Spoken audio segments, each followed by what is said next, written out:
How do we want to see the world change? How do we want to impact the world?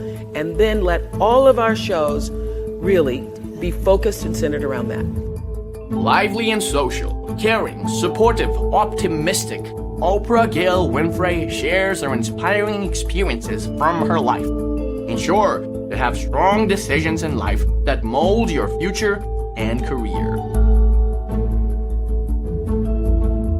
I was interviewing the Ku Klux Klan one day, and can you imagine all the great lessons come from things that are sometimes challenging. I was interviewing the Ku Klux Klan, and I thought, as an African American, oh, I'm going to get them. I'm going to show for every Jewish person, for every person who's been discriminated against. And during the commercial break, I saw the Klan exchanging signals and looks at each other. And then something inside, that instinct, I thought, I am doing nobody any good. They are loving this. They are using me. I think I'm doing an interview. Right. They are using me. I did not know it at the time. I brought them on, actually, those same guys back for my last year. And they told me that they used that show for their recruitment. I could feel that happening. And I made a decision after that show. I'll never do anything like that again. I'll never let my platform be used, and I will not be used. And at the time, in the 90s, early 90s, everybody was doing confrontational television. And I thought I was above the fray, because I'm not like Jerry Springer, I don't do that. So in my egoic delusion, I thought because I am not that bad, I'm really not bad. But I was doing confrontational television. I thought I was exposing men with affairs. We happened to have a guy on who was talking about how he'd had an affair with his wife, and he was crazy enough to come on with his wife and his girlfriend. People ask me, why do people do that? It's because nobody ever asked him. So you say, would you come on with your wife and your girlfriend? He goes, sure. And he was thinking. So he comes on with the wife and the girlfriend. This is a life-changing moment for me, the Klan and this woman. Mm-hmm. The wife is there, he's in the center, and the girlfriend. And he tells his wife, he announces, we were live television at the time, and he announced that to the world and to his wife that his girlfriend was pregnant. And I did, you see her face, your mouth's open right there. I did exactly that. I went, oh my God. And you could hear the gasp in the audience. And I literally, really, it still makes my eyes water to think about it. I looked at her face and I felt her humiliation. I felt her shame. I felt it. And I said, never again. I will get out of television if I have to do this. And I went and I had a meeting with the producers because I just had the Klan before, now I got the adulteress here. And some uplifting show, I must say. And I said to the producers, we are going to change. We're going to turn this around. Mm-hmm. And I am no longer going to be used by television. I am going to use television. What a concept. I'm going to use television as a force for I didn't say at the time for good. I said, you know, let's think about what we want to say to the world and how we want to use this as a platform to speak to the world. How do we want to see the world change? How do we want to impact the world? And then let all of our shows really be focused and centered around that.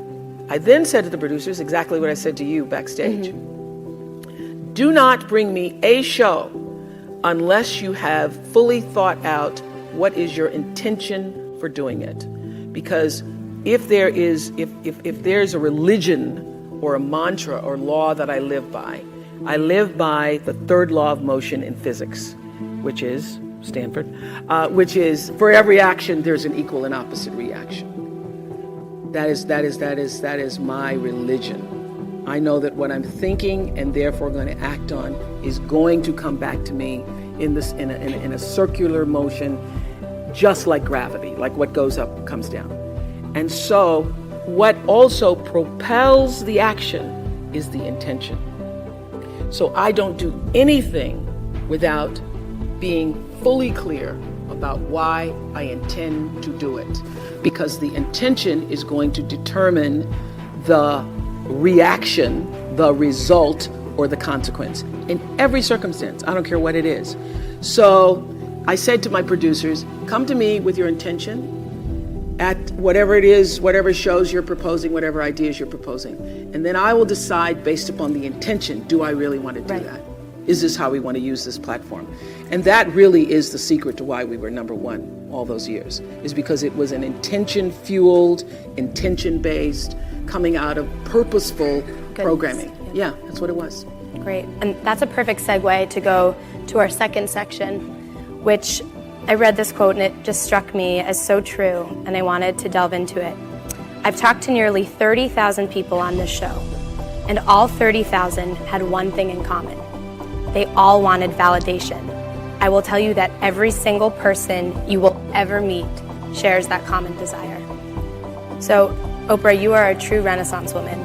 You know, you have your own network, you had this amazingly successful show for 25 years, you've been in movies, you are one of the most important philanthropists of our time. What are the qualities of your leadership that make you successful at such diverse pursuits? And what works in one area that maybe doesn't work in another? Well, I tell you, it works in all areas because my life is fueled by my being. Yep. And the being fuels the doing. So I come from a centered place. I come from a focused place. I come from compassion. It's just my nature. I come from a willingness to understand and to be understood. Right. And I come from wanting to connect. I mean, the secret of that show for 25 years is that people could see themselves in me. All over the world, they could see themselves in me. And even as I became more and more financially successful, which was a big surprise to me, I was like, oh my God, this is so exciting. You mean you got more than that 30,000? I got more than 30,000 by the time I was 30. But what I realized is through the whole process, because I'm grounded in my own self, that although I could have more shoes, my feet stayed on the ground, although I was wearing better shoes. These are kind of cute today too. So I could keep my feet on the ground even though I could get more shoes. And I could understand that it really was because I was grounded. Was doing and continue to this day to do the consciousness work. I work at staying awake. And being awakened is just another word for spirituality, but spirituality throws people off and they think you mean religion. When I was hiring people for my company for looking for presidents, when people would come in, I'd say, tell me, what is your spiritual practice? And literally would throw people, I'm not religious. Or I said, I didn't ask you about your religion. I asked you what's your spiritual practice. What do you do to take care of yourself? What do you do to keep yourself centered? What do you do to one woman started crying, that's not the person. So that's a sign. That's a sign. So to answer your question, everything is fueled that comes from me really wanting to be a better person on earth. And this is what I know to be true. The reason why the show worked is because I understood that audience, my viewers, the people who watched us every day and would come and just like you all did, get tickets, and they would come with their family. You all just came across campus, but that's good too. But people would come from all over the world just to be there with their aunts and their mothers, and they'd come with their cousins, and there'd be a few men in there going, what the hell? Or saying, well, I went to Oprah with you. I went to Oprah. And at least give me clear for 3 or 4 weeks. I went to Oprah with you. I had such regard for that. And I just had a conversation with John Mackey, who runs Whole Foods, and has written this fabulous book. You should get it, called Conscious Capitalism. And he was talking about how the investment in the stakeholders, the people who you are serving, that connection between the people who you're trying to serve and sell to, is equally as important as the people who you're buying from, equally as important as the people who are, supporting you financially. as your stockholders if you are, a public company. So I always understood that there really was no difference between me and the audience. At times I might have had better shoes, but at the core of what really matters, that we are the same. And you know how I know that? Because all of us are seeking the same thing. You're here at this fabulous school, and we'll go out into the world and each pursue based upon what you believe your talents are, what your skills are, maybe your gifts are, but you're seeking the same thing. Everybody wants to fulfill the highest, truest expression of yourself as a human being. That's what you're looking for. The highest, truest expression of yourself as a human being. And because I understand that if you're working in a bakery and that's where you want to be, and that may be what you always wanted to do, is to bake pies for people or bake cakes for people or to offer your gift, then that's for you. And there's no difference between you and me, except that's your platform. That's your show every day. So my understanding of that has allowed me to reach everyone. To reach everyone. And there's no way that you wouldn't, because that's what I truly feel. And when I sit down to talk to somebody, whether I'm talking to a murderer, I sat down, I interviewed a guy who'd killed his twin daughters. I've interviewed child molesters, trying to figure out what it is they do and why they do it. Obviously, lots of people who've been victimized through molestation. Presidents, politicians, Beyonce herself. Beyonce. At the end of every interview, the murderer to Beyonce, the question everybody asks that you mentioned is, was that okay? How was that? Everybody says that. And now I just wait for it. Was that okay? Was that okay? And when I finish, I'll say to you, is that okay? I'm going to ask you too. Okay. You're very okay. You're doing very okay. Very okay. Very okay. So what I started to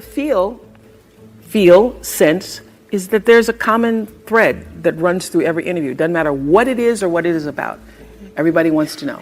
And this is the truth. All of your arguments are really about the same thing. It's about, did you hear me? Did you see me? And did what I say mean anything to you? That's what everything's about. So the reason why I left my boss's office when I was asking for a raise, I knew he didn't hear nor see me, neither.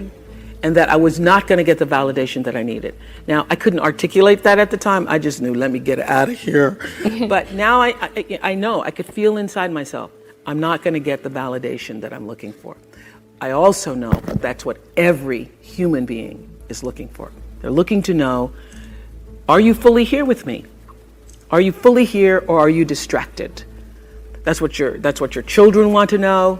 That's what the people you work for want to know. That's what you want to know. Is did you hear me? And every argument isn't about whatever it is you think you're arguing about. It's really about, but can you hear me? And many people have even said it.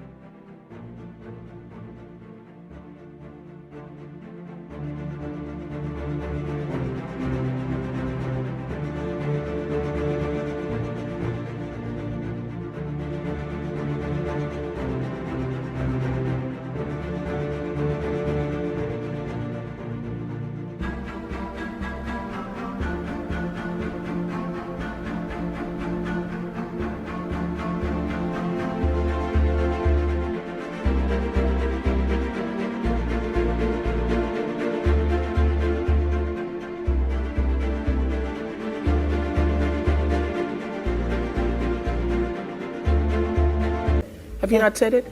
You're not hearing me. Yeah. You're not hearing me. So having that understanding, and I would have to say that the show, one of the reasons why I live such a fantastic life is because I pay attention. I pay attention to my life. And your life is your greatest teacher.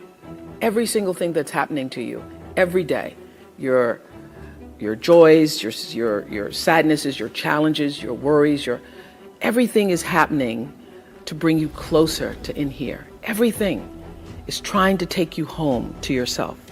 And when you're at home with yourself, when you're solidly there, connected to whatever you call creation, even if you don't call it anything, connected to an energy force that has unlimited power for you, when you can connect to that, you are your best. One of my greatest lessons came from a guy who wrote a book called Seed of the Soul. I was doing him on the show, and I started talking this consciousness, spiritual talk, 2 months after I started the show. And my producers would all be like, oh God, there she goes again. But I knew that even though masses of people were not tuning in for that the whole purpose of that platform was to try to lift people up. And now I have a network, and I can articulate what it is I'm trying to do. I'm trying to bring little pieces of light into people's lives. Because what is my job? My job is not to be an interviewer. My job is not to be a talk show host or just to own a network. I am here to raise the level of consciousness, to connect people to ideas and stories so that they can see themselves and live better lives. So I watched your interview with the Forbes Conference on Philanthropy, and you said something really interesting, which was that early on, some of your biggest mistakes in giving were because you made emotional decisions. Yeah.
And yet we learn here at the GSB, like one of the crucial messages we take away with us is that it's really important to be, as you said before, self-aware, to be understanding, often to share our emotions with others. And you yourself have been the master of, harnessing vulnerability with yourself and your guests over the years. So how do you strike a balance between emotion and logic? How do you make sure that you're making logical decisions when you're giving? Okay. Well, I would have to say that you need both. You need emotion and you need logic. So in the beginning, I was purely emotional, made a lot of mistakes. I happened to be I was sharing this story with Dean Soloner just before he came on. I was sitting in Nelson Mandela's living room. I stayed with him for 10 days.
And as I said to the dean and Lisa, I literally could have written a book called 29 Meals, because I had 29 meals with him at that particular time. I wished I had. Yeah, you should. I should have. You should do it now. but I recorded. So something I think, was that the second meal or the 12th meal? Anyway, so I was sitting with Madiba, and we were talking about how do you really make an impact in the world? And we were reading the paper, and I reached a point where I was no longer like, oh my God, what am I gonna do? Because we were just sitting in silence reading the paper, and there was an article in the paper about, some tragic situation. And we both started talking about the way to end poverty is through education. And I said to him, I really, at some point, would like to build a school over here. And then he got up and called the Minister of Education and said, get over here now, Oprah wants to build a school. And I was like, well, I was thinking about it. I didn't say I wanted to do it today. But but we literally started the process then. It was an emotional decision for me in that I think philanthropy should come out of you. Your doing should come out of your being. Everybody knows my story as a poor Negro child growing up in apartheid Mississippi. And if it were not for education and being born at the right time, because I was literally born in the year of desegregation, 5 years before, 3 years before, 2 years before, nobody would have even had the hope that my life could have been any different. So because I was born at that time and literally moved out of Mississippi by the time I was in my first classroom. I was in kindergarten, wrote my kindergarten teacher a letter. Miss New, I said, dear Miss New, I do not belong here. Oh.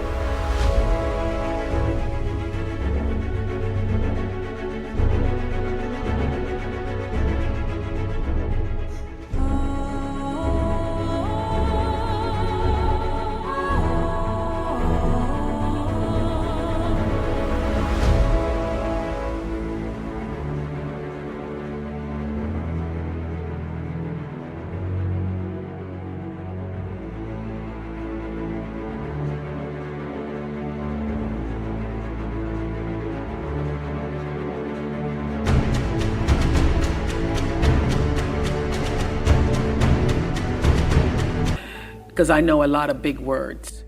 And then I wrote every big word I knew. Elephant, hippopotamus, Mississippi, Nicodemus, Shadrach, Meshach, and Abednego from the Bible.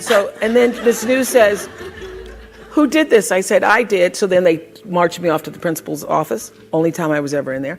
Principal's office. Principal made me sit and write those words again.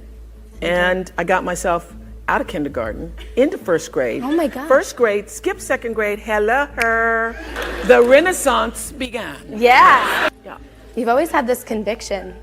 It seems like you've always known who you are, even if you were I knew I didn't it. belong there You with knew those that. kids. In kindergarten, you're sitting there, that's what I'm talking about, listen to your instincts. You look around and you say, these kids, they are playing with some blocks. You're like, I don't do that. And I know Nicodemus. I do not think I belong in here. I do not belong in here. So my point is, education really opened the door, as we all know. I'm not going to give you the education speech. How do you change a person's life? I had, prior to starting my school in South Africa, I had this big idea that I was going to, that I was going to take all 100 families out of the projects of Green and Green, and I was going to give them a new life, and I was going to buy them homes and stuff. And that did not work. Yeah. It failed miserably. I had a Big Sister program that I started, failed miserably. So I realized that for me, first of all, I realized you don't change, as you all are recognizing through the SEED program, you first have to change the way a person thinks and sees themselves. So you've got to create a sense of aspiration, a sense of hopefulness, so a person can begin to even have a vision for a better life.